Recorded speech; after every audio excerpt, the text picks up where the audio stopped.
vous emmène avec moi pour ma séance de kiné. Donc j'ai décidé de vous parler de mon lymphodème, le bras.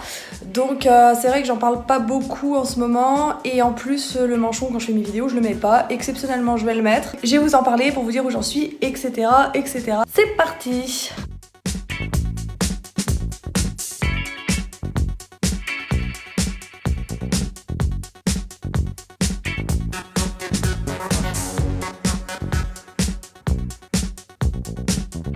Je suis rentrée, donc j'ai à vous parler de mon bras aujourd'hui. J'ai gardé le manchon, il a des taches parce que je sais pas ce que j'ai fait, même en le lavant ça part pas, et d'habitude je l'enlève pour mes vidéos parce qu'au final c'est vrai que c'est pas très joli, et puis on va dire que je le porte pas toute la journée.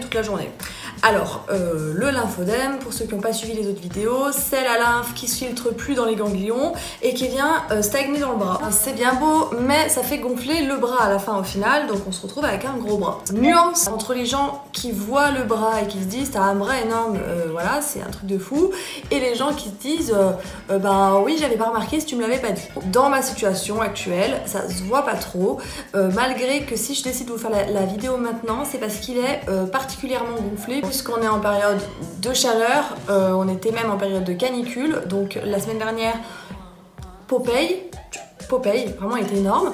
Donc du coup là ça va un petit peu mieux, mais je vais quand même vous le montrer. Donc j'enlève le manchon parce qu'on voit pas trop avec le manchon. Il est vraiment œdémacié quand même, et ouais, il est quand même gonflé.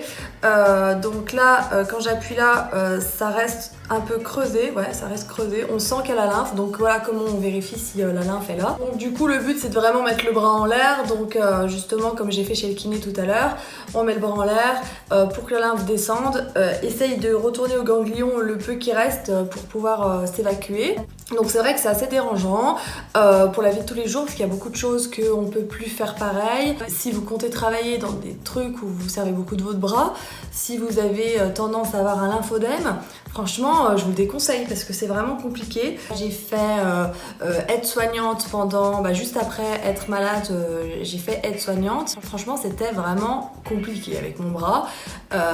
Il ramassait, en fait, on fait du kiné pour aller mieux, mais après le kiné il faut se ménager aussi quoi, ça sert à rien de... Alors après il y en a beaucoup qui me demandent aussi par rapport au sport, est-ce qu'il faut forcer dessus, pas forcer dessus. Le lymphodème il faut quand même forcer dessus dans le sens où il faut toujours manipuler son bras, c'est pas un bras handicapé, il est pas dans le plâtre. Il faut quand même faire des trucs avec sans pour autant être toujours en train de toujours lui demander de faire ci, de faire ça. Tu vois, tu lui parles. Alors, que veux-tu faire aujourd'hui? Sans toujours devoir faire des choses avec... ça fait bizarre ce que je dis, mais voilà, sans toujours devoir trop s'en servir. Alors après, ce qu'il faut aussi, c'est pas hésiter à faire comme ça avec la main, éviter de le faire quand il y a trop de monde, parce qu'on sait pas si vous faites de l'ASMR ou si tout le monde trouve que vous êtes débile. Alors vous pouvez le faire chez vous, voilà, ça, bonjour, et gardez bien le bras en hauteur. Avec les massages que j'ai chez le kiné, donc il me masse, et ensuite je passe dans la machine, la presso. Donc à l'heure d'aujourd'hui, voilà la différence entre mes deux bras. Donc c'est pas catastrophique pour ceux qui sont là. Oh, elle a le bras gonflé, c'est un truc de fou. C'est pas catastrophique, je vous assure. Il a gonflé effectivement. Voilà.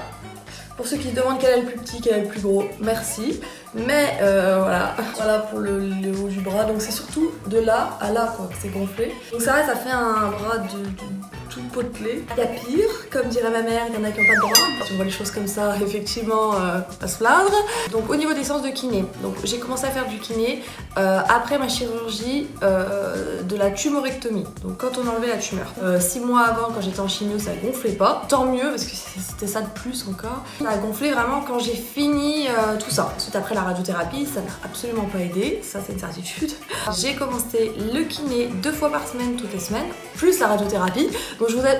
l'été dernier, je me suis amusée, hein. Vraiment, entre radiothérapie, kiné 2 fois par semaine, franchement c'était au top. J'ai fini par espacer 1 fois par semaine parce qu'après j'ai fini par retravailler. Donc le kiné c'est bien beau, c'est bien gentil, mais à un moment donné ça prend quand même pas mal de temps parce qu'il faut compter quand même à peu près 3/4 d'heure la séance, à peu près voilà 1/4 d'heure, 20 minutes de massage et 20 minutes de presso. Après, moi vu que je discute beaucoup, je suis pipelette, le kiné blablabli blablabla. Donc à l'heure d'aujourd'hui, je ne vais plus que chez le kiné 2 fois par mois. Donc en général, j'aime pas fixer des jours bien carrés, mais par rapport à mes horaires de travail, j'y vais un lundi sur 2. Voilà. Ou je vais chez le kiné, ou je vais au sport. Voilà. Parce que je suis le genre de personne qui n'aime pas rentrer chez elle et dire waouh, j'ai fini plus tôt. Je préfère toujours être à droite, à gauche. Pour toutes les personnes qui ont des questions sur l'infodème, il n'y a pas de souci, je suis là pour y répondre. Je sais qu'on n'en parle pas assez. Moi personnellement, ce que j'ai trouvé vraiment dommage, c'est qu'on n'en a absolument pas parlé.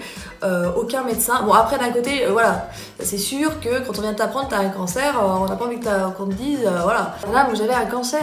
Et aussi, vous allez avoir un lymphodème. Votre bras va devenir énorme. Donc vous allez porter une chaussette jusqu'à la fin de vos jours. Je rigole, il y a des gens, voilà, ça se régule, qui mettent même pas ça. Voilà, ils le mettent même pas. D'ailleurs, je vais le mettre. Donc ouais, c'est glam, hein. Souvent on me demande mais qu'est-ce que vous avez au bras, mademoiselle? Des questions. Bon, après je comprends l'interrogation des gens, une chaussette au bras, voilà. Je sais que je suis pas normale, ni dans ma tête, ni dans ma... voilà. Je suis pas normale, mais une chaussette au bras, effectivement, ça frôle la non-normalité, c'est original. Voilà pour la vidéo sur l'infodème. Merci d'avoir regardé la vidéo. Vous pouvez vous abonner à la chaîne et à mes réseaux sociaux qui sont en lien de description. Je vous dis à plus tard. Ciao ciao ciao ciao ciao ciao ciao ciao ciao ciao ciao ciao ciao ciao ciao. J'ai vraiment l'impression de faire de la ASMR en fait.